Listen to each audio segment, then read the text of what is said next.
Hello champs, I hope you all are doing great. So इस video में मैं आपके लिए लेकर आई हूँ कुछ बहुत ही इंपॉर्टेंट, दैट इज इकोनॉमिक्स का लेटेस्ट सीबीएसई का सैम्पल पेपर। आपको पता है सीबीएसई सैम्पल पेपर सॉल्व करना कितना इंपॉर्टेंट होता है, क्योंकि इससे हमें एक बहुत अच्छी गाइडलाइन मिल जाती है कि आपका फाइनल एग्जाम किस तरह का हो सकता है। जो सैम्पल पेपर का डिफिकल्टी लेवल होता है उससे एस्टिमेशन मिल जाता है कि आपका फाइनल एग्जाम कितना डिफिकल्ट हो सकता है, राइट? तो आप मुझे ये सैम्पल पेपर सॉल्व करने के बाद जब वीडियो हमारा खत्म होने लगेगा, कमेंट्स में लिखकर बताना कि आपको कैसा लेवल लगा पेपर का, इजी, मॉडरेट या डिफिकल्ट। ठीक है, चलो अब जल्दी से स्टार्ट करते हैं। आपको पता है 3 आवर्स का आपका पेपर होगा, 80 मार्क्स का। Part A is macroeconomics, part B is your Indian economic development, 40 marks each. Total 34 question है। 20 मार्क्स के तो आपके 1 मार्क क्वेश्चन है, 20 क्वेश्चन, राइट? देन आपके 4 क्वेश्चन होंगे 3 मार्क्स ईच के, 6 क्वेश्चन होंगे 4 मार्क्स के और 4 क्वेश्चन होंगे 6 मार्क्स के। ठीक है, चलो अब स्टार्ट करते हैं। एक एक क्वेश्चन हम यहाँ पर डिटेल में डिस्कस करने वाले हैं। So the first question is assertion reason वाला क्वेश्चन है, देखते हैं। The government can reduce the deflationary gap by purchasing government securities in the open market. Now आपको पता है कि यहाँ पे कुछ बात तो हो रही है ओपन मार्केट ऑपरेशंस की, बट जो सेंटेंस की बिगिनिंग है वही गलत है। एक्चुअली गवर्नमेंट परचेज या सेल नहीं करती गवर्नमेंट सिक्योरिटीज, सेंट्रल बैंक करता है on behalf of the government. तो यहाँ पे लिखा है कि government can reduce the deflationary gap, तो ये गलत स्टेटमेंट है क्योंकि गवर्नमेंट तो करती ही नहीं है, सेंट्रल बैंक करता है on behalf of the government. आगे पढ़ने की जरूरत नहीं है, पहला सेंटेंस, पहला वर्ड ही यहाँ पे गलत हो जाता है। ठीक है, आगे देखो। The central bank purchases government securities in the open market to increase the lending capacity of the commercial banks. तो अब जैसे ये टॉपिक आप कहाँ पे पढ़ते हो, मॉनेटरी पॉलिसीज, राइट, या फिर quantitative measures of monetary policy. तो होता क्या है, जैसे सेंट्रल बैंक है like RBI in our country, वो जब पब्लिक से ओपन मार्केट में सिक्योरिटीज परचेज करता है तो उन्हें बदले में पैसे देता है, यानी इससे लिक्विडिटी रिलीज होती है, लोगों के हाथ में पैसा आता है, राइट? और लोग अपने बैंक अकाउंट में वो पैसा रखते हैं, ऑब्वियसली लोगों के हाथ में नहीं, उनके बैंक अकाउंट में ये पैसा आता है। तो बैंक्स में पैसा बढ़ जाता है, कमर्शियल बैंक्स में, तो फिर उनकी लेंडिंग कैपेसिटी बढ़ जाती है, क्योंकि बैंक्स के पास डिपॉजिट्स बढ़ जाएंगे तो बैंक्स की लेंडिंग कैपेसिटी बढ़ जाएगी, right? So this is a true statement. तो हम कहेंगे assertion is false but reason is true। थोड़ा सा कंफ्यूजिंग क्वेश्चन ये बच्चों को लगा क्योंकि वो इतना माइन्यूटली देख नहीं पाते, ये वाला जो मैंने आपको पॉइंट बताया कि गवर्नमेंट नहीं करती, सेंट्रल बैंक करता है। ठीक है, तो इंटरेस्टिंग क्वेश्चन है, आगे देखते हैं। यहां पर आपसे पूछा है identify the budgetary objective the government is trying to achieve. देखो ऑब्जेक्टिव्स ऑफ गवर्नमेंट बजट तो बहुत ज्यादा इंपॉर्टेंट है, this is a highly important topic, तो ये तो बहुत अच्छे से आपको करके जाना है। The cabinet led by prime minister has decided that the central government will provide free food grains to 81.35 crore beneficiaries under the Pradhan Mantri Garib Kalyan Ann Yojana for a period of 5 years with effect from 1st January 24। यहाँ पे आप देख सकते हैं कि poor लोगों को support किया जा रहा है गवर्नमेंट की तरफ से। This is redistribution of income and wealth, reducing the inequalities of income. I think this is easy for you to say, this is redistribution of income, this is the objective of government budget। तो बहुत अच्छे से objectives पढ़ के जाना। इसमें एक reallocation of resources भी आता है जिसमें पब्लिक गुड्स की भी बात होती है, then economic stability, then employment generation, balanced regional growth and other points like that. चलो आगे देखते हैं। arrive at the value of gross value added at market price must be added to gross value added at basic prices. मतलब gross value added at basic prices से अगर हमें market price पे जाना है तो हमें क्या करना पड़ेगा? देखो यहाँ पे आप बेसिक प्राइस को समझ लो, फैक्टर कॉस्ट, तो फैक्टर कॉस्ट से मार्केट प्राइस पे जाने के लिए हमें प्लस करना पड़ता है NIT, नेट इनडायरेक्ट टैक्सेस, और नेट इनडायरेक्ट टैक्सेस को आप नेट प्रोडक्ट टैक्सेस भी कहते हैं। सो ये आपका सही आंसर होगा। अब कुछ बच्चे कहेंगे हमें तो पता ही नहीं कि नेट इनडायरेक्ट टैक्सेस को नेट प्रोडक्ट टैक्सेस भी कहते हैं, तो वैसे ये आपको देखना पड़ेगा। देखो प्रोडक्ट का मतलब होता है द आउटपुट, तो नेट प्रोडक्ट टैक्सेस नोट कर लो is the other name that we use for net indirect taxes, जो कि होता वही है इनडायरेक्ट टैक्सेस माइनस सब्सिडीज। ठीक है, चलो आगे देखते हैं। Under the dash exchange rate system, market forces automatically adjust the surplus and deficit in the balance of payments account. So I think the answer is very easy. ये होता है flexible system. Flexible में क्या होता है? Demand supply की वजह से हम equilibrium पर आ जाते हैं और surplus और deficit जो है वो correct हो जाता है। एक बार फिर से देखो क्या पूछा उन्होंने, under the dash exchange rate system. यहाँ पे फॉरेन एक्सचेंज रेट चैप्टर और बीओपी को मिक्स कर दिया है, बट फिर भी घबराने की कोई बात नहीं है। फ्लेक्सिबल एक्सचेंज रेट सिस्टम में मार्केट फोर्सेस की वजह से जो इक्विलिब्रियम एक्सचेंज रेट डिटरमिन होता है वो अपने आप सरप्लस और डेफिसिट को करेक्ट कर देता है। यही तो फ्लेक्सिबल का मतलब होता है। ठीक है, मैनेज फ्लोटिंग और डर्टी फ्लोटिंग में तो क्या होता है, सेंट्रल बैंक करता है इंटरवीन, और फिक्स्ड में तो गवर्नमेंट फिक्स कर देती है एक्सचेंज रेट सिस्टम, उसमें सरप्लस और डेफिसिट अपने आप से करेक्ट नहीं होता है। ऑलराइट, यहाँ पर देखिए from the given diagrams identify the correct option that indicates the reference line. I think this is very easy. आप हर डायग्राम में तो ये रेफरेंस लाइन बना रहे होते हो ADAS वाले चैप्टर्स पे, जो 45 डिग्रीज का एंगल बनाती है स्टार्टिंग फ्रॉम द ओरिजिन, जो हमें इनकम या एग्रीगेट सप्लाई दिखाती है। तो 45 डिग्री का एंगल बन रहा होता है which shows that each point on this line is equidistant from x and y axis. तो बेसिकली ये दिखा रहे होते हैं that income is equal to consumption plus saving, और ये रेफरेंस लाइन तो इनकम की लाइन होती है या एग्रीगेट सप्लाई की लाइन होती है।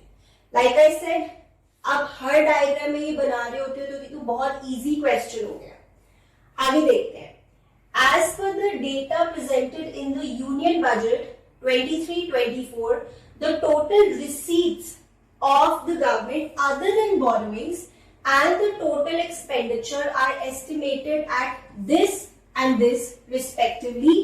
The value of dash deficit would be 17.8 lakh crore. देखो यहां से आइडिया मिल रहा है, तीन तरह के बजट डेफिसिट्स होते हैं या बजटरी डेफिसिट्स होते हैं। Revenue deficit, revenue expenditure minus revenue receipts. Fiscal deficit जिसमें होता है total expenditure, revenue plus capital expenditure minus total receipts, revenue receipts plus capital receipts excluding borrowings. और एक होता है fiscal deficit which is primary deficit which is fiscal deficit minus interest payments. Right, अब यहां पर आपको बताया टोटल एक्सपेंडिचर 45 है और total receipts other than borrowings ये है, तो ऑब्वियसली आंसर आ जाएगा डेफिसिट का ये 17.8 करोड़, और वो बात कर रहे हैं 17.8 लाख करोड़, और वो बात कर रहे हैं फिस्कल डेफिसिट की which actually represents the borrowings of the government. चलिए आगे चलते हैं। The maximum value of MPC can be unity. Unity मतलब 1। देखो MPC क्या होता है, change in C upon change in Y। ज्यादा से ज्यादा ये 1 हो सकता है, इट्स अ ट्रू स्टेटमेंट। मान लीजिए आपकी इनकम 500 से बढ़ी है तो ज्यादा से ज्यादा आप अपनी कंजम्पशन 500 से बढ़ाओगे, इससे ज्यादा नहीं। जितनी इनकम बढ़ी है उससे ज्यादा कंजम्पशन नहीं बढ़ाओगे, मैक्सिमम उसके बराबर हो सकता है। तो this is a true statement. आगे देखते हैं, as the income of an economy increases the proportionate increase in the level of consumption is always more than the increase in the level of income. No. In fact, जो भी आप values assume करते हो, normally उसमें ऐसे लेते हो जैसे zero level of income पे there is some consumption, autonomous consumption, फिर income बढ़ रही है और consumption भी बढ़ रही है, right? But जितनी तेजी से इनकम बढ़ रही है या जिस रेट से इनकम बढ़ रही है उससे कम रेट से कंजम्पशन बढ़ती है नॉर्मली। तो उन्होंने जो बोला है कि कंजम्पशन का जो रेट है इंक्रीज का वो हमेशा ज्यादा होता है compare to the increase in the level of income, false statement है। तो statement 1 is true and statement 2 is false. ठीक है, चलो आगे देखते हैं। In a two sector economy aggregate demand क्या होता है? वैसे देखो aggregate demand in a two sector economy होता है C+I, ठीक है, हाउस होल्ड सेक्टर का और प्रोड्यूसर सेक्टर का। अब अगर मैं यहाँ पे C को थोड़ा ब्रेक कर दूं तो this is C bar plus BY। आप इसे कह सकते हो C बार को ऑटोनोमस कंजम्पशन, ठीक है, हर किसी में ऑटोनोमस कंजम्पशन तो है ही point. This is autonomous consumption, this is induced consumption, because ये डिपेंड कर रही है किसी चीज पे, ये डिपेंड कर रही है इनकम पे। And this is autonomous investment. आपको पता है दो तरह की इन्वेस्टमेंट होती है, ऑटोनोमस और इंड्यूस्ड। हम अज्यूम करते हैं ऑटोनोमस जो कांस्टेंट रहती है। तो हमारा आंसर हो जाएगा aggregate demand can be determined by adding autonomous consumption, induced consumption and autonomous investment. ठीक है, चलो आगे देखते हैं। यहां पे भी स्टेटमेंट्स गिवन है, ट्रू फॉल्स पूछ रहे होंगे। Foreign grants in aid receipts do not cause any claim on the government. Claim का यहाँ पे मतलब है लाइक अ बर्डन और अ लाइबिलिटी। अगर आपको बाहर की कंट्री से ग्रांट मिला है तो ये कोई आपकी लाइबिलिटी नहीं है, बिकॉज ये आपको वापस नहीं करना है। It is not like foreign loan या बोरोइंग्स जो आपको वापस करनी होती है। तो बोरोइंग से क्लेम अराइज होता है, बट अगर आपको ग्रांट मिला है या कोई एड मिली है, हेल्प मिली है, तो वो वापस नहीं करनी होती, तो उससे कोई क्लेम अराइज नहीं होता। तो उन्होंने लिखा है do not lead to any claim, true statement है। आगे देखते हैं next statement, disposal of equity by the public sector undertakings in the market may lead to decrease in the assets of the government. Of course, अगर आप अपनी stake बेच रहे हो, अपने शेयर्स बेच रहे हो PSU में, अपने मतलब गवर्नमेंट अपने शेयर्स बेच रही है, तो उससे गवर्नमेंट के एसेट्स कम हो जाएंगे। Of course disinvestment. ठीक है, तो दोनों ही स्टेटमेंट्स जो है वो ट्रू है। आई होप यू अंडरस्टैंड दिस। आगे चलते हैं। Based on the given diagram, the trade under current account during January 24 reflects a dash of USD dash billion. पहले तो क्वेश्चन देख के बच्चे घबरा गए कि कोई यहाँ पे तो चार्ट गिवन है, हमें तो समझ नहीं आएगा, but this is so simple. देखो करंट अकाउंट की बात हो रही है तो कुछ import and export of goods and services की बात होगी। ओवरऑल ट्रेड दिखाया हुआ है मर्चेंडाइज यानी गुड्स का और सर्विसेज का। ठीक है, January 23 में जो ब्लैक बार है वो दिखा रहे हैं एक्सपोर्ट्स और जो ऑरेंज बार है वो दिखा रहे हैं इंपोर्ट्स। उन्होंने हमसे पूछा है January 24 में, तो बस मैं इसी पे फोकस करूंगी। एक्सपोर्ट्स है हमारे 69.72 और इंपोर्ट्स है हमारे 70.46। ये तो पता लग रहा है कि इंपोर्ट ज्यादा है तो डेफिसिट होगा, ठीक है। सरप्लस तो नहीं हो सकता, डेफिसिट होगा और इसको बस माइनस कर दो। 70.46 minus 69.72 is 0.74. So this is the right answer. Deficit of 0.74 USD billion में है ये, and this is so easy. खत्म हो गया। आगे देखते हैं। On the basis of the given data, estimate the value of domestic income.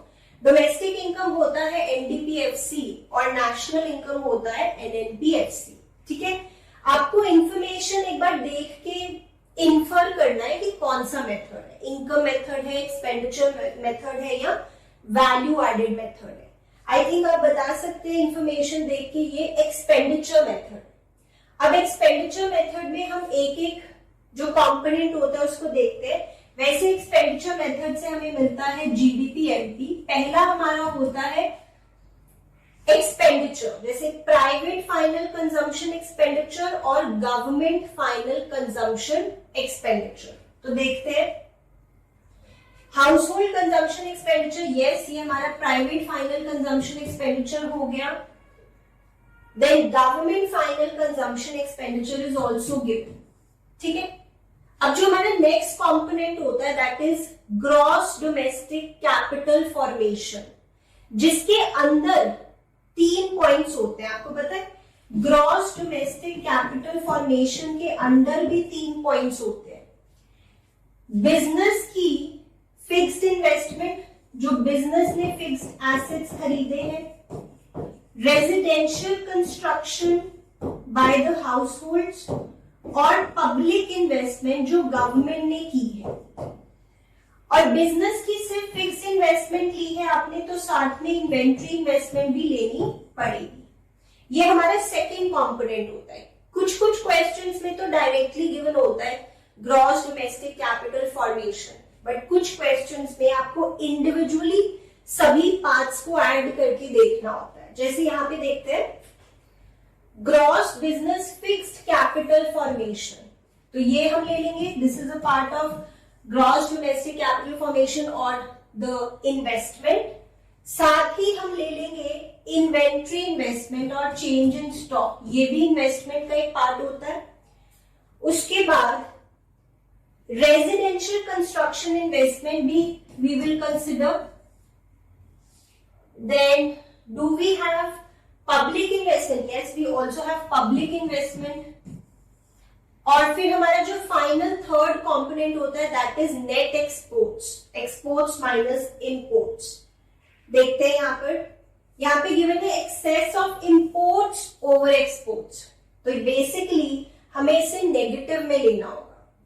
Plus में तो हम लेते हैं net exports which is exports minus imports, but यहां गिवन है इंपोर्ट्स माइनस एक्सपोर्ट्स, तो इसे हमें नेगेटिव में लेना होगा और इससे हमें मिलेगा जीडीपी एमपी। बट हमें जीडीपी एमपी नहीं, एक्चुअली हमें चाहिए एनडीपीएफसी, तो एक स्टेप हमें ऑन करना होगा। देखते हैं।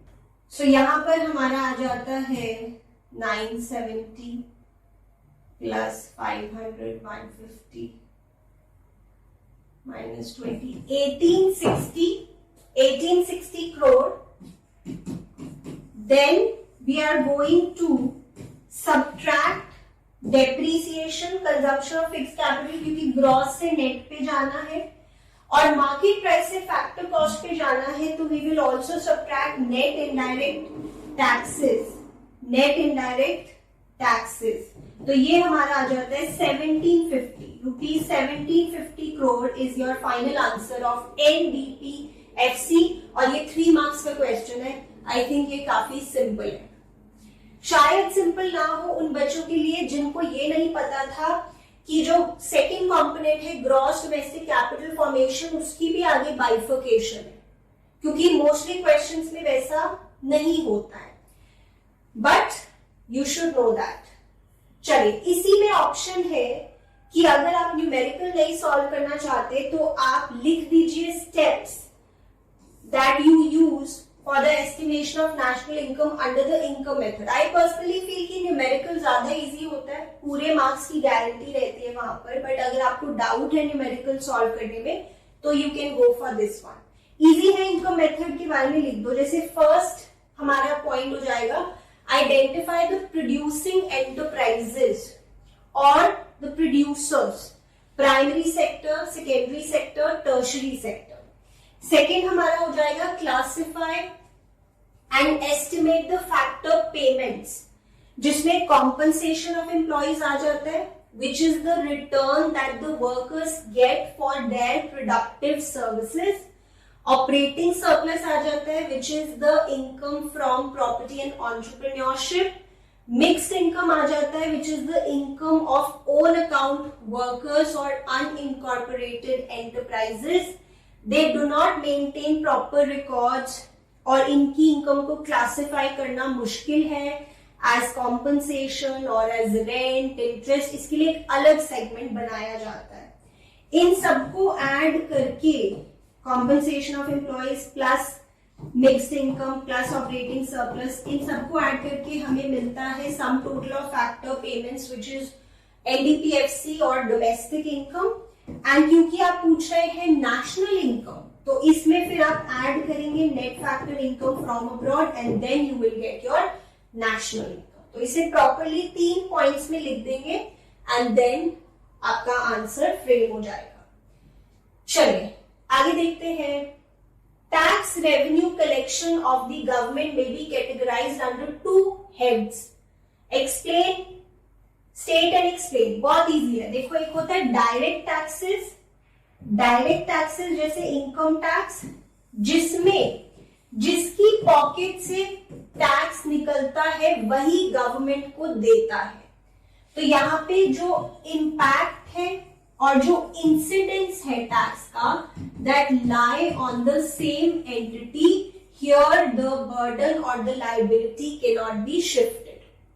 फिर होता है इनडायरेक्ट टैक्स जैसे जीएसटी। यहाँ पे जिसकी पॉकेट से निकलता है वो कोई और है और जो गवर्नमेंट को देता है टैक्स वो कोई और है। Here the impact and incidence lie on different entities.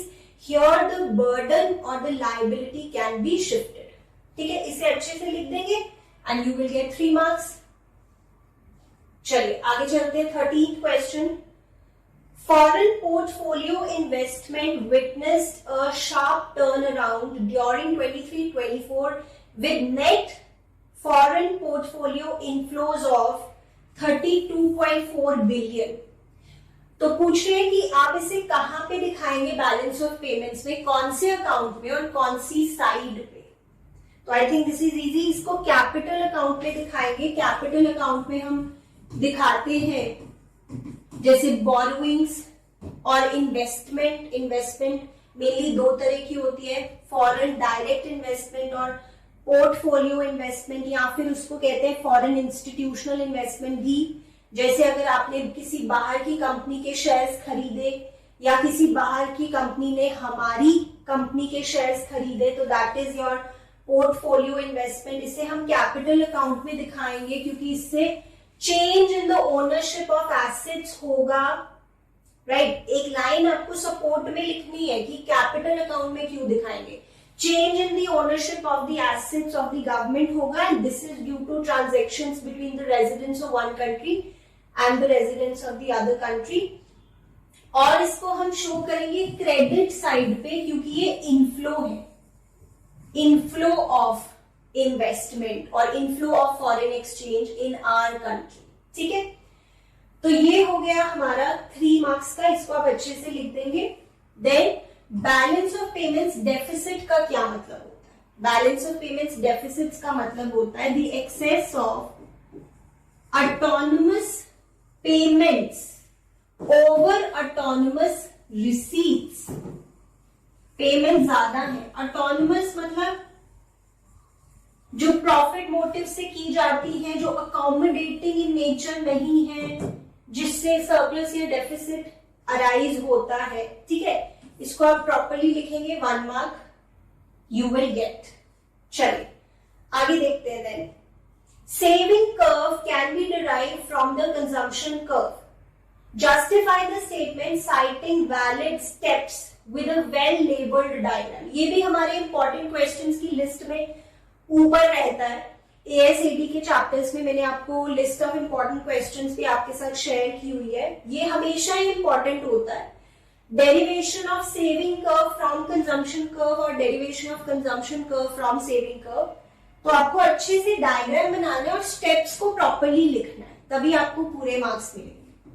तो जैसे ये मेरा एक डायग्राम हो गया, इसके नीचे मैं एक दिखा रही हूँ डायग्राम। थोड़ा सा अगर मैं बड़ा डायग्राम बनाऊंगी तो ज्यादा सही रहेगा। It will be easier for you to see the steps. Alright, तो जिसे आपने डिराइव करना है, जैसे सेविंग कर्व को डिराइव करना है, उसे आप नीचे रखो। तो ये हमारा कंजम्पशन वाला हो गया, this is Y line, this is C, ये एक्स एक्सिस पे इनकम है, वाई एक्सिस पे कंजम्पशन है। प्रॉपर लेबल करेंगे। यहाँ पे अगेन एक्स एक्सिस पे इनकम है और इधर सेविंग्स है। ठीक है, पहले तो आप कहेंगे कि जैसे ये ओ सी है, ओ सी जितना है उतना ही आप यहाँ पे नेगेटिव इंटरसेप्ट पे चले जाओ, उतना ही डिस्टेंस यहाँ पे क्रिएट करो एंड लेट्स कॉल इट कुछ भी ओ ए, और यहां से आपका सेविंग वाली लाइन शुरू होगी। ठीक है, क्योंकि ऑटोनोमस कंजम्पशन जितनी है वही आपकी स्टार्टिंग में नेगेटिव सेविंग्स होती है व्हेन इनकम इज जीरो। जो आपका ब्रेक इवन पॉइंट है where income is equal to consumption, वहां से एक परपेंडिकुलर ड्रॉ करो और आपका जो सेविंग लाइन है वो यहाँ पे टच करेगा, because here saving is zero. When income is equal to consumption, saving is zero. फिर वो कहेंगे, फिर हमें लिखना होगा कि ए और बी डैश इसको ज्वाइन करो और ऊपर एक्सटेंड कर दो और आपको मिल जाएगा आपका सेविंग कर्व। इसको आप प्रॉपरली 3 स्टेप्स में लिख दो, अच्छे से डायग्राम बना दो, you will get full marks. ठीक है, तो पहले तो इस पॉइंट के बारे में लिखना, जितना ओसी है उतना ओ है, ओ ए है बट नेगेटिव इंटरसेप्ट पे। फिर यहां से परपेंडिकुलर ड्रॉ होगा, फिर आप इन दोनों पॉइंट्स को ज्वाइन करके एक्सटेंड कर दोगे and you will get the saving curve. चलिए आगे देखते हैं। नाउ जो आपके न्यूमेरिकल क्वेश्चंस हैं एएसएडी चैप्टर्स में, जो 3 चैप्टर्स हैं, वो भी मैंने एक ही वीडियो में सारे इंपॉर्टेंट न्यूमेरिकल क्वेश्चंस आपके साथ डिस्कस किए। बहुत यूजफुल वीडियो है। न्यूमेरिकल इतने इजी होते हैं और देखो 4 मार्क्स आपको मिल रहे हैं, तो ये तो पक्के कर लो अपने मार्क्स। देखते हैं यहां पर क्या गिवन है आपको। For 2 hypothetical economies A and B, the value of MPC is 0.6 and 0.8। 2 economies की बात हो रही है।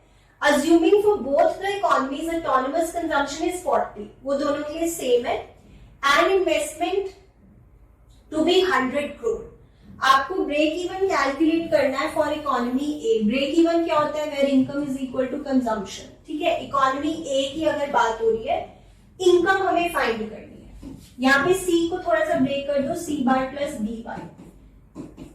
सी bar is 40, B is MPC, MPC for the A economy is 0.6, इसको इधर ले आओ। 1y minus 0.6y is 0.4y is equal to 40, and 40 divided by 0.4 you will get 100. तो 100 crore is your break even level of income, right? उसके बाद वो पूछ रहे हैं equilibrium level of income for economy B. ठीक है, ब्रेक इवन नहीं, इक्विलिब्रियम। अब इक्विलिब्रियम क्या होता है? AS is equal to AD. AS को वाई से रिप्लेस कर दो, AD C plus I in a 2 sector economy, जो हम अज्यूम करते हैं। तो वाई हमें फाइंड करना है। सी हो गया C bar plus B Y. Here B is 0.8 for economy B and I is 100। इसे इधर ले आओ, ये हो गया आपका 0.2y इज इक्वल टू 140। 0.2 को नीचे लेकर आओ, दिस इज 700। तो ₹700 crore is your equilibrium level of income. 4 marks आपके पक्के हो गए। चलिए आगे देखते हैं। Next question is also 4 marks. Let us read this one. Read the following text carefully. Union Finance Minister stated that the investments in infrastructure and productive capacity have a large multiplier impact on growth and employment, and in view of this, capital investment outlay is being proposed to increase steeply in the budget 23-24 by 1,000 crore. Based on the given text and common understanding, explain the working process of the increase in investment on the national income, assuming that MPS is 20% or 0.2.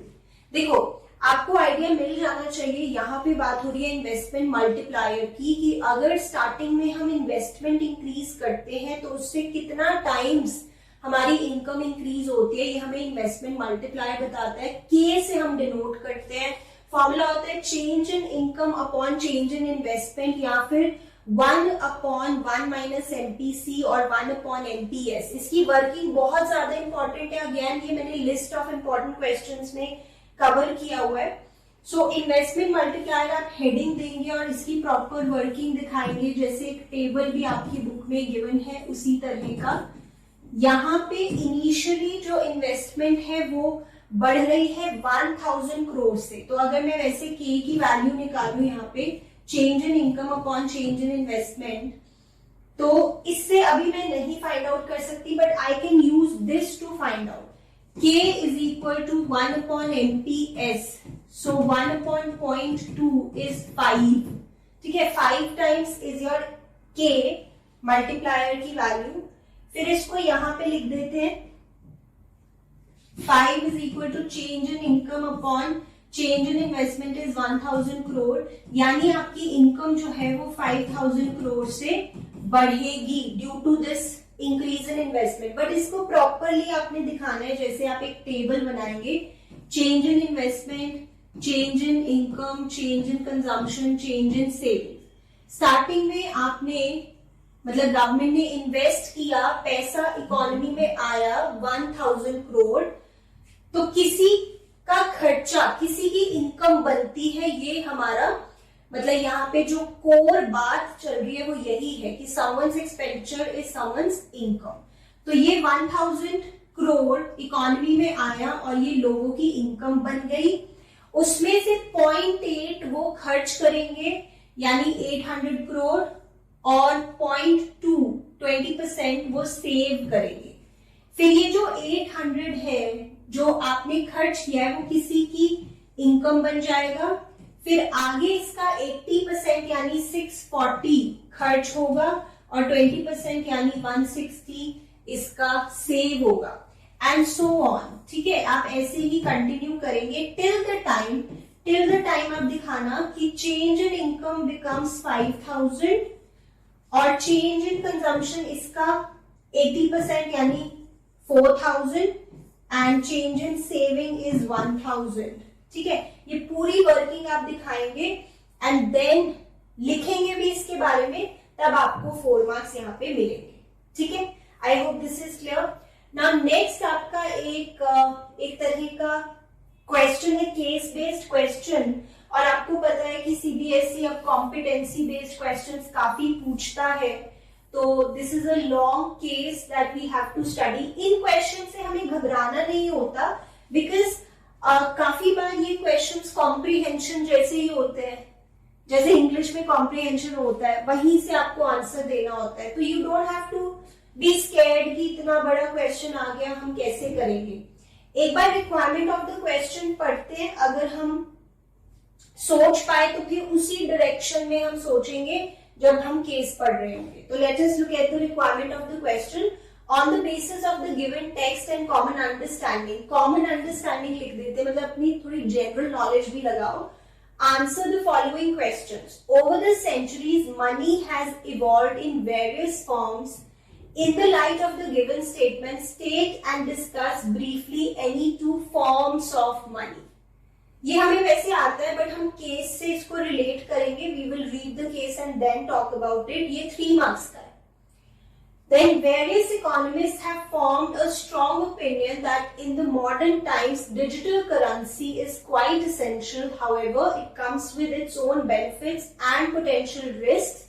Do you agree with the given statement, giving valid arguments in support of your answer. ये भी case से ही हमें इसका answer मिल जाएगा digital currency के बारे में। Alright, just give me a second. चलिए, ये मैं यहां से इरेज कर देती हूँ because we are not able to see it properly. Read the following text carefully. As societies developed from hunters and gatherers, the material needs of human beings increased to build a house, wear clothes, make weapons and implements, etc. Since these needs could not be produced individually, people had to purchase them from others. These purchases, for example, were paid initially by barter, a leather skinned clock for a spear. Clock is like एक तरह का garment होता है, एक तरह का suit होता है जो पुराने जमाने में चलता था। For a spear, spear is like a weapon which is used for hunting और fighting. As barter had its limits, how many cloaks for a spear, barter got standardized in terms of metals और cowrie shells. ये shells होते हैं जो सी में Snell's होते हैं उनके। बेसिकली जरूरी नहीं है कि सारी इंफॉर्मेशन ही आपके काम की है और आपको एक एक वर्ड का मतलब यहाँ पे पता होना चाहिए, ऐसा जरूरी नहीं है। आगे देखो। Now people knew the value of both the cloak and the spear in terms of bronze और cowrie shells. This was still barter as both bronze and shells had intrinsic value. Shells were desired for their beauty. This system evolved over time into metal currencies. Gold and silver coinage were the offshoot of this system where they had features of barter as well as money. In respect of money, two facts emerge historically. Money has taken the form of either commodities or in terms of debt instruments, जो आज के समय में money है, which is like debt instruments could be treasury bills, commercial paper, commercial bill, right? Then money is usually issued by a sovereign or a central bank as its representative. In modern economics, currency is a form of money that is issued exclusively by some competent authority, जैसे central bank। आज के समय में it is a liability of the issuing central bank and an asset of the holding public.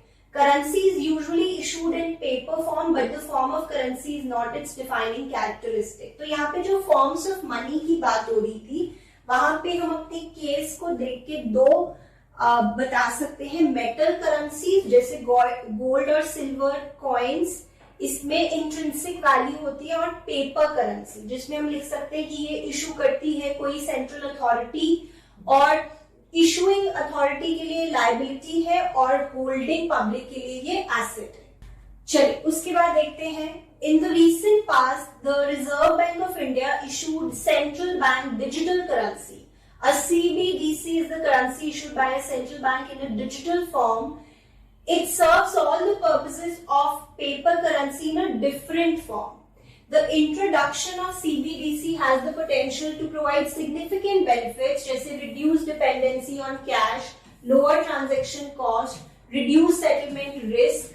ये सारा हम लिख रहे हैं अपना जो सेकंड पार्ट था, 3 मार्क्स का, और सारा यहीं से लिखना है, तो it's very easy.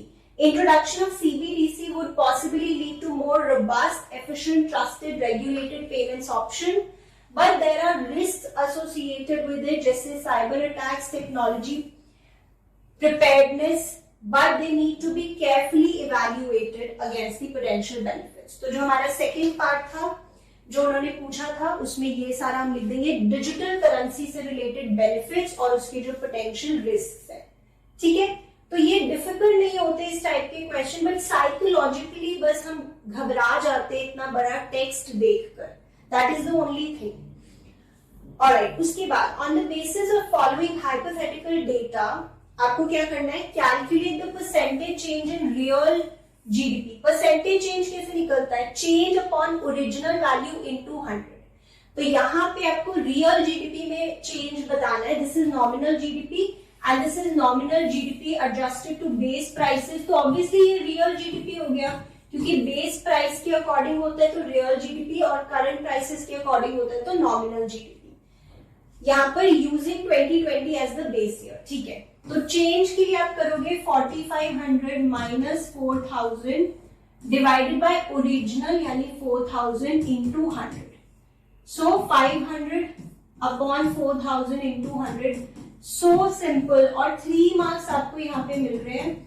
The answer is 12.5%. Then the public investment on the construction of a multi-lane flyover may reduce traffic congestion. On the basis of the above statement, discuss its likely impact on GDP and welfare in an economy. बहुत easy है. अगर एक flyover बन रहा है तो infrastructure better हो रहा है तो इकोनॉमी में इन्वेस्टमेंट आएगी, एम्प्लॉयमेंट अपॉर्चुनिटीज क्रिएट होंगी और कंजेशन भी कम होगा.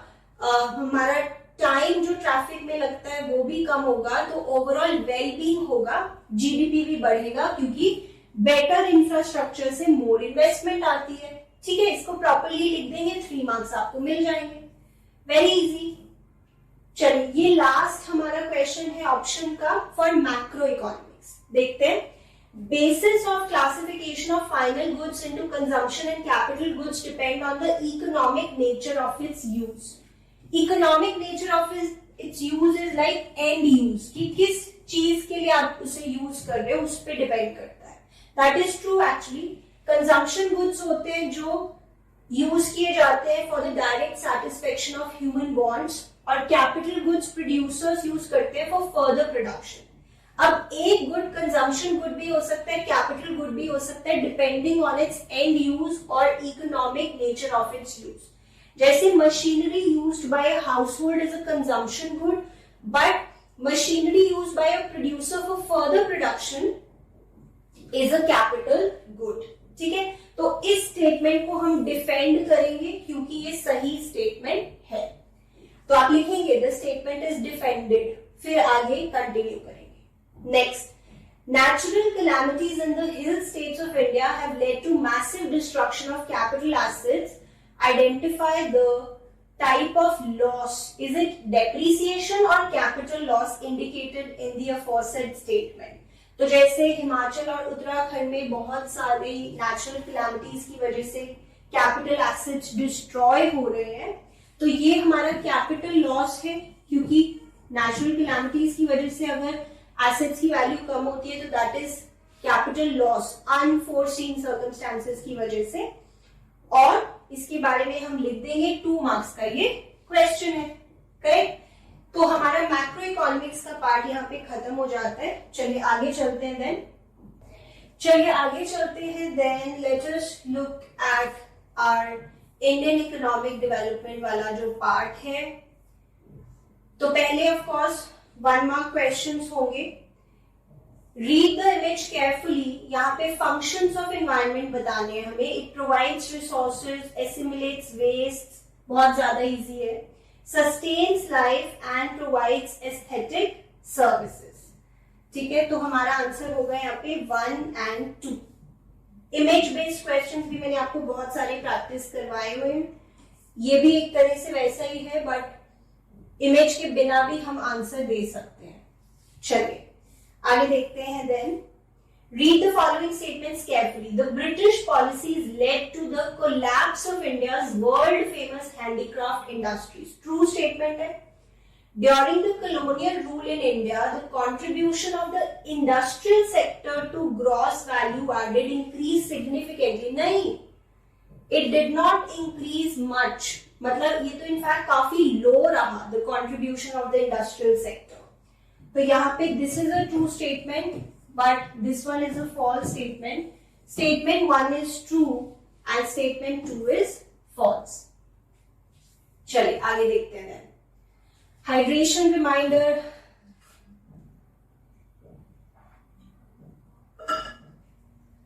Then we have read the following statements. assertion reason है. the education commission 1964 से 66 वाली जो थी commission had recommended that at least 4% of GDP should be spent. नहीं, 6% था. और हम कह रहे हैं कि currently a little over 4% is being spent, which is highly inadequate, right? तो ये तो हमारी false statement हो गई. The union and state governments have been stepping up expenditures in the education sector over the years to fulfill the objective of attaining 100% literacy. This is a true statement कि union और state governments अपनी तरफ से पूरा जोर लगा रही हैं, खर्चा कर रही हैं एजुकेशन को बेटर करने के लिए 100% यानी 100% लिटरेसी लाने के लिए. सो assertion is false but reason is true. Alright, उसके बाद देखते हैं this again one marker. In the post-independence era, the policy makers of India adopted an economic system that fundamentally implies the coexistence of dash and dash. बहुत simple है, जैसे mixed economy में क्या होता है, पब्लिक एंड प्राइवेट सेक्टर का coexistence होता है, राइट? Alright, उसके बाद the institutional structure of rural banking in contemporary India consists of a set of multi-agency institutions जिसमें आ जाते हैं आपके regional rural banks भी, cooperative banks भी, land development banks भी और commercial banks भी. तो सभी आ जाते हैं हमारे रूरल क्रेडिट में. हम ये पढ़ते हैं रूरल डेवलपमेंट चैप्टर में, राइट? आगे देखो, identify which of the following statements is incorrect about the financial sector reform introduced in 1991. Liberalisation के अंदर फाइनेंशियल सेक्टर रिफॉर्म्स में हम जो पढ़ते हैं इसमें से क्या इनकरेक्ट है? Enabled the establishment of private sector banks Indian as well as foreign, ये तो सही है. Foreign investment limit in banks was raised to around 74%, correct. Foreign institutional investors were allowed to invest in Indian financial markets, correct. Change in the role of RBI from facilitator to regulator, wrong. From regulator to facilitator, this is the incorrect statement, hence this is the right answer. ठीक है, चलिए next. China's demographic problem of 4:1 resulted in a higher proportion of elderly individuals compared to the younger population. This was primarily due to the implementation of. अगर आपको 4:1 का यहाँ पे मतलब नहीं भी पता है तो भी आगे के सेंटेंस से तो आप बता सकते हो ना, क्योंकि कॉम्पिटेंसी बेस्ड क्वेश्चंस आते हैं तो थोड़ी जनरल नॉलेज या कॉमन अंडरस्टैंडिंग भी वो आपकी चेक करते हैं. वैसे इसका मतलब होता है कि हर फैमिली में 4 ओल्डर पीपल है, जैसे ग्रैंड पेरेंट्स, 2 पेरेंट्स हैं और 1 चाइल्ड है, यानी एल्डरली लोग ज्यादा हैं और जो यंग जनरेशन है, जो न्यू बॉर्न है, वो कम है. This is due to the policy of 1 child norm, right? इसी की वजह से now in China couples are allowed to have 2 children. चलिए, Dash was set up in 1974 by the Indian government to address 2 major environmental concerns, that is water and air pollution. मैंने आपको ये keywords वाले videos में भी बताया हुआ है हिडन जेम्स में. CPCB central pollution control board was set up in the year 1974. Okay, उसके बाद assuming in a hypothetical economy real gross domestic product recorded a growth rate of 9% during a fiscal year. However, the economy faced a significant challenge in terms of creating an adequate number of employment opportunities. बिना options देखे भी बता सकते हैं हम, growth rate तो बहुत अच्छा है बट एम्प्लॉयमेंट अपॉर्चुनिटीज इतनी क्रिएट नहीं हो पा रही है. इस सिचुएशन को आप क्या कहते हैं? इस सिचुएशन को हम कहते हैं जॉबलेस ग्रोथ, राइट? तो जॉबलेस ग्रोथ होना चाहिए ऑप्शंस में and that is the correct answer. Employment chapter में हम पढ़ते हैं ये. Then, during the period 1951 to 2016, Dash led to an increase in milk production in India by about 10 times. Operation Flood, इसके बारे में हम बात करते हैं रूरल डेवलपमेंट चैप्टर में.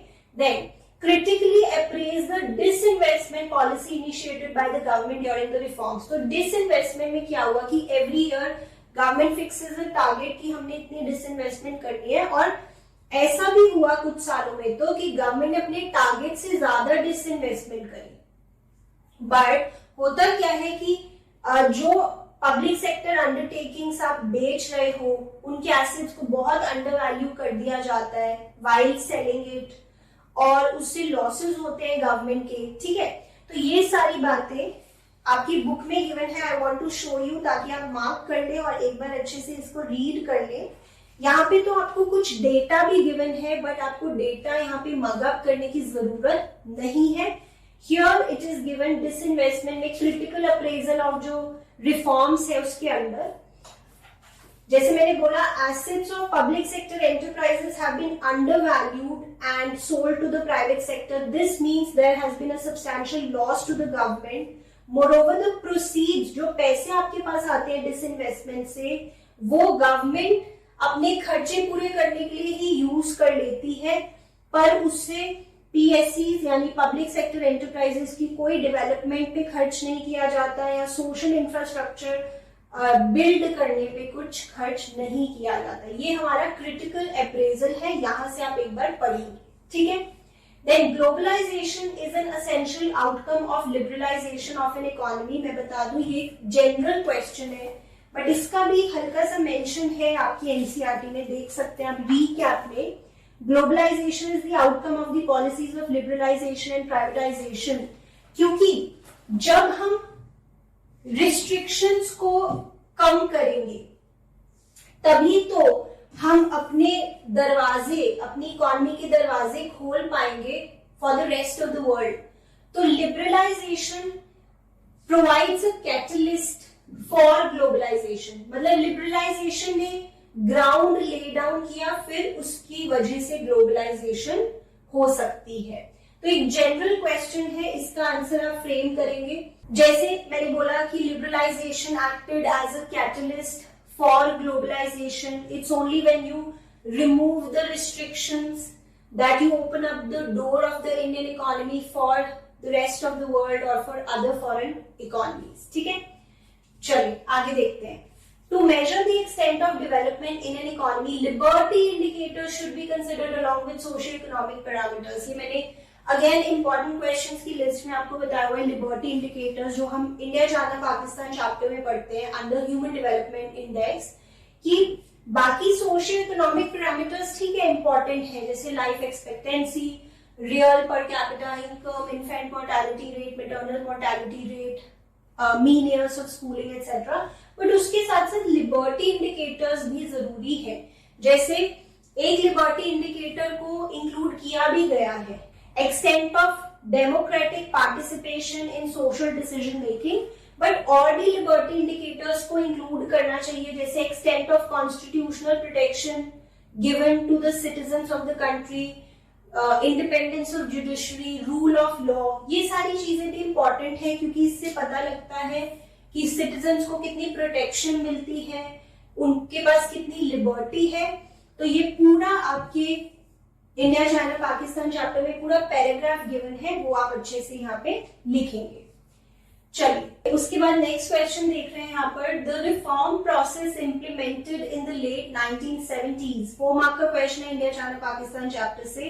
Commonly known as China's open door policy encompassed a wide range of reforms across sectors like agriculture, investment, industry, etc.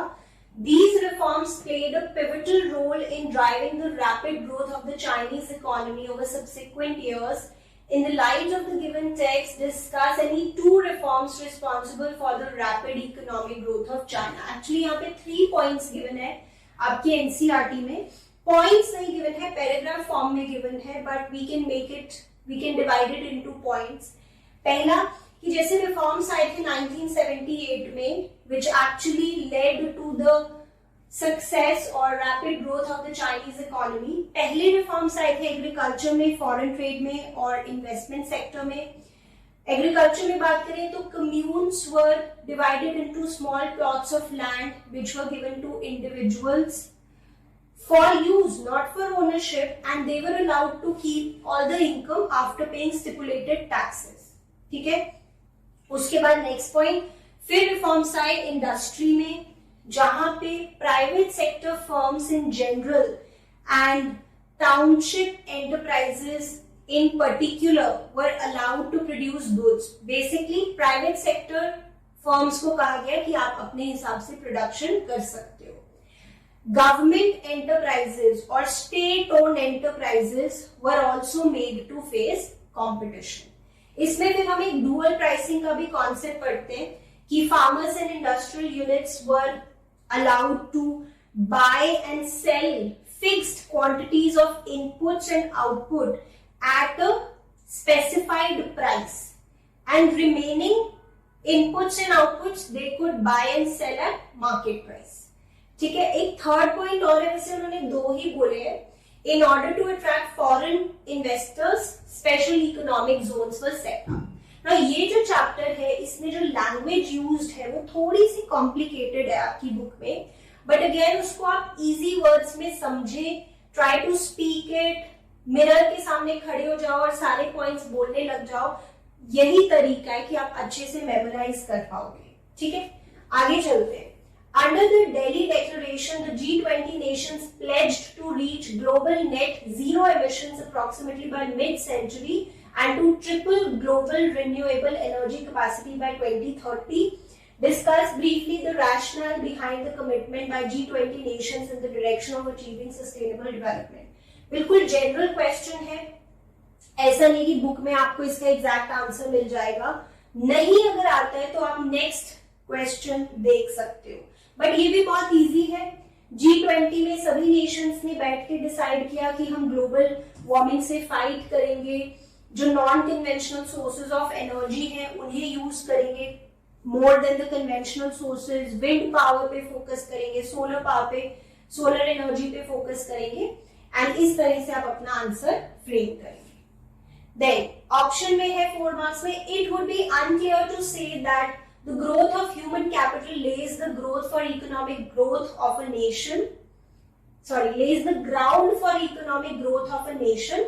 Do you agree with the given statement? अब देखो, कहते हैं अगर ह्यूमन कैपिटल अच्छी होगी तो क्या पक्का पक्का इकोनॉमिक ग्रोथ होगी? ये इसका जो एविडेंस है थोड़ा अनक्लियर है।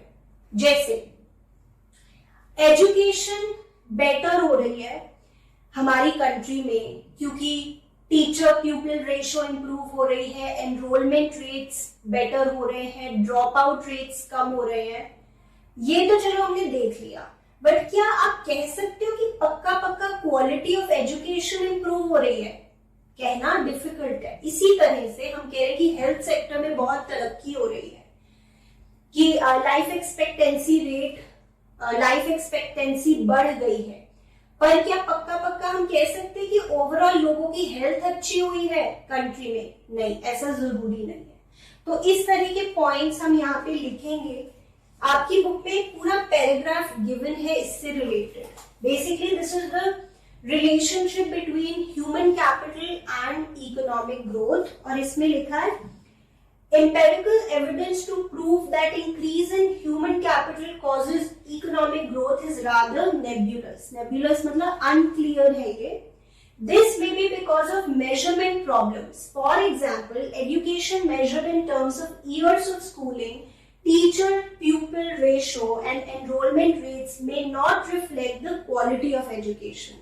ठीक है, हम कह रहे हैं एजुकेशन अच्छी हो रही है बिकॉज हम ये सारे रेट्स देख रहे हैं। टीचर प्यूपिल रेशियो बेटर हो रही है कि जो स्टूडेंट्स हैं, कम स्टूडेंट्स के लिए ज्यादा टीचर्स हैं, तो टीचर प्यूपिल रेशियो बेटर हो रही है, एनरोलमेंट रेट्स बेटर हो रहे हैं, बट पक्का पक्का क्या क्वालिटी ऑफ एजुकेशन बेटर हो रही है? कहना मुश्किल है। Then health services measure in monetary terms, life expectancy, mortality rates में not reflect the true health status of the people in a country. Using the indicators mentioned above, an analysis of improvement in education and health sectors and growth in real per capita income in both developing and developed countries shows that there is convergence in the measures of human capital, but no sign of convergence of per capita real income. In other words, the human capital growth in developing countries has been faster, but the growth of per capita real income has not been that fast. तो human capital तो अच्छी हो रही है developing countries में, but उस हिसाब से real per capita income उस तेजी से नहीं बढ़ रही है। ठीक है, तो ये पूरा पैराग्राफ आप रेफर करेंगे फॉर दिस क्वेश्चन। चलिए आगे देखते हैं। Then again image based question है यहाँ पर, और इस योजना के बारे में, स्कीम के बारे में मैंने कितनी बार बात की है प्रीवियस वीडियोस में भी। सांसद आदर्श ग्राम योजना, सांसद मतलब मेंबर ऑफ पार्लियामेंट, आदर्श मतलब आइडियल या मॉडल, ग्राम मतलब विलेज और योजना इज अ स्कीम। ये स्कीम आई थी 2014 में, जिसमें हर मेंबर ऑफ पार्लियामेंट को अपनी कॉन्स्टिट्यूएंसी में से एक विलेज को पिक करना है और उसे मॉडल या आइडियल विलेज बनाना है। ठीक है, वो विलेज एमपी के खुद का विलेज नहीं होना चाहिए, ना ही उसके स्पाउस का। इस विलेज की जो पॉपुलेशन है वो 3000 to 5000 हो सकती है अगर ये प्लेन्स में लोकेटेड है, और 1000 to 3000 हो सकती है अगर हिल्स में लोकेटेड है। एक विलेज को मॉडल विलेज बनाना है बाय 2016 और 2 और विलेजेस को मॉडल विलेज बनाना है बाय 2019। 2500 विलेजेस का टारगेट है पूरी कंट्री में अंडर दिस स्कीम। ठीक है, तो इस स्कीम के बारे में आप लिख देंगे और आपको यहाँ पर पूरे 3 नंबर मिल जाएंगे। चलिए, state any 2 examples of allied activities लिख सकते हो, live stock, fisheries.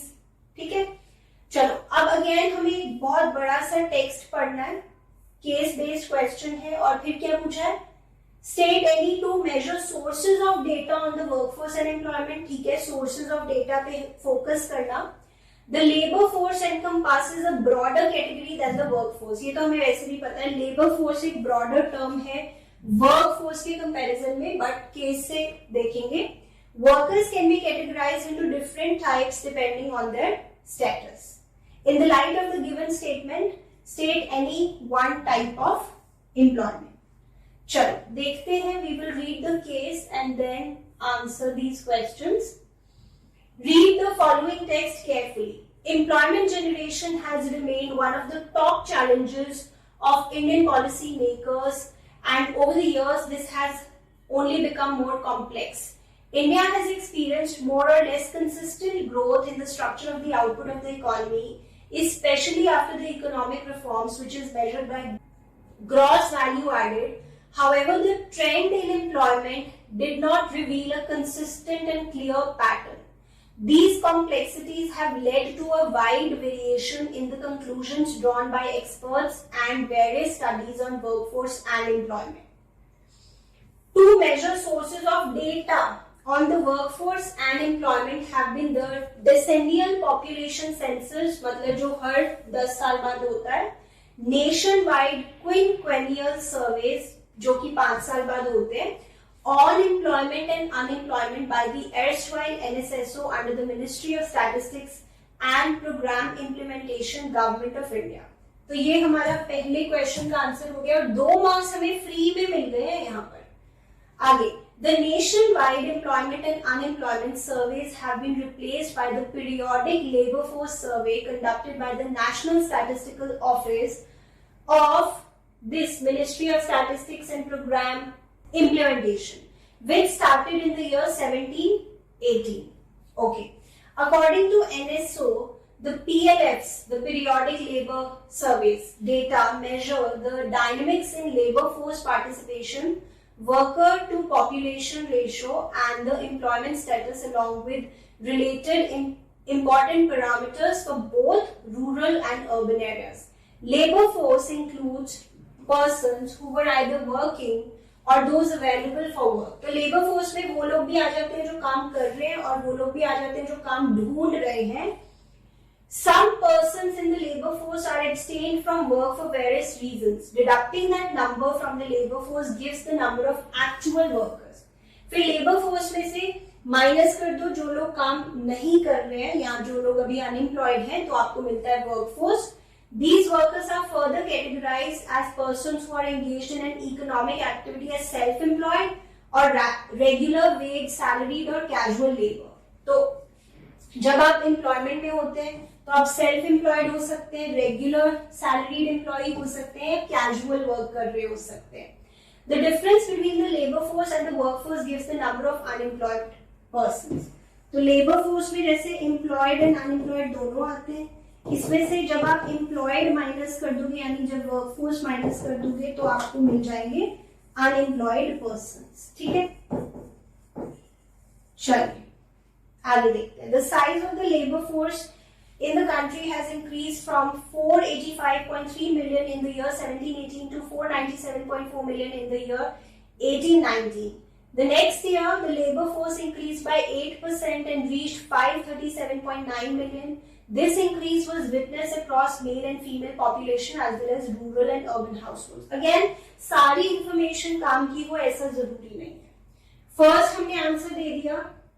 Two major sources वो decennial वाला, then labor force और workforce में हमने difference बता दिया. Then workers can be categorized into different types. One type of employment आप इसमें लिख सकते हो, जैसे कोई भी लिख सकते हो, self employment, regular salaried employees या कैजुअल वर्क में से. Let us say we write about self employment, जो अपना खुद का काम करते हैं. चलिए उसके बाद under the industrial policy resolution, option है इसमें, 6 मार्क का क्वेश्चन है, last question. The system of industrial licensing was introduced to promote regional equality. Justify the statement. As it is हमारी बुक में गिवन है पूरा पैराग्राफ कि यहाँ पे प्राइवेट सेक्टर को हमने अलाउ किया कि वो भी आगे आए, बट उस पे भी हमने कंट्रोल रखा बाय लाइसेंसेस. ऐसे ही आप ऑपरेट नहीं कर सकते, you need a licence. But अगर आप ऑपरेट कर रहे हो किसी बैकवर्ड एरिया में तो आपको लाइसेंस जल्दी मिल जाएगा. This was to promote regional equality. और ना सिर्फ आपको लाइसेंस जल्दी मिलेगा बट आपको और भी बेनिफिट्स मिलेंगे, जैसे टैक्स हॉलिडे और सब्सिडाइज्ड रेट पर इलेक्ट्रिसिटी एक्सेट्रा. ठीक है. Discuss briefly the estimates made by notable scholars regarding the national income and per capita income. ये भी हमें चैप्टर 1 में गिवन है. Findlay Shirras, VK RV Rao, RC Desai, Dadabhai Naoroji, William Digby, they are some notable scholars. But इसमें से VK RV Rao के contributions को significant माना गया है. और यहाँ पे दो डेटा भी है जो हम लर्न करते हैं. 2% which was the growth in the aggregate real output and a meager coupled with a meager 0.5% growth in the per capita output. ठीक है, ये आप लिख देंगे. 2 मार्क्स आपके यहाँ पे पक्के हो गए. Then during the colonial period, India's foreign trade was characterized by a large export surplus. However, this did not result in any flow of gold or silver into India. ये important है. This is drain of Indian wealth. Important questions की list में ही आता है कि foreign trade से जो भी सरप्लस होता था वो यूज किया जाता था for the expenses of the office setup by the British government, for Wars fought by the British government, and for the import of invisible items in the country. But वो use नहीं किया जाता था India की development के लिए. So this was drain of Indian wealth. जो भी एक्सपोर्ट सरप्लस होता था उससे इंडिया को कोई फायदा नहीं हुआ एज सच. उससे कोई गोल्ड या सिल्वर कंट्री में नहीं आया. Then explain the rationale behind choosing self-reliance as a central planning objective. बहुत ही easy और important question है ये भी. सेल्फ रिलायंस हमारा एक इम्पॉर्टेंट ऑब्जेक्टिव था प्लानिंग का, क्योंकि it is understandable for a country that recently got freed from foreign domination. Of course we would give importance to self reliance, क्योंकि हम किसी भी तरह से फॉरेन कंट्रीज पे अब डिपेंड नहीं होना चाहते थे, स्पेशली फॉर फूड. वैसे तो किसी भी चीज के लिए नहीं, और हम अपने रिसोर्सेज को यूज करके ही ग्रोथ और मॉडर्नाइजेशन अचीव करना चाहते थे. ठीक है, तो दिस इज इट. ये हमारी पूरी डिस्कशन थी. हमने काफी डिटेल में पूरा सैम्पल पेपर डिस्कस किया. मेरे हिसाब से the level is very good, moderate level है difficulty level. And this reminds me of जो इंटरनेशनल बोर्ड का आपका क्वेश्चन पेपर होता है IB का, उसमें भी बहुत सारे, उसमें तो खैर सारे ही कॉम्पिटेंसी बेस्ड क्वेश्चंस होते हैं, बट इसमें भी अब CBSE has started including a lot of such questions. तो अच्छा है, लेवल बढ़ रहा है पेपर का, काफी इंटरेस्टिंग हो रहा है. और जैसे आपने देखा कई जगहों पे वर्ड था कॉमन अंडरस्टैंडिंग यूज करो, मतलब अपनी जनरल नॉलेज भी यूज करो. सो आपको क्या लगता है कैसा लेवल था आपके लिए? कमेंट्स में लिखकर बताना, इजी, मॉडरेट या डिफिकल्ट, आपको कैसा लगा. और जो भी आपकी वीडियो रिक्वेस्ट है वो भी कमेंट्स में लिखकर बताओ. चलो मिलते हैं नेक्स्ट वीडियो में.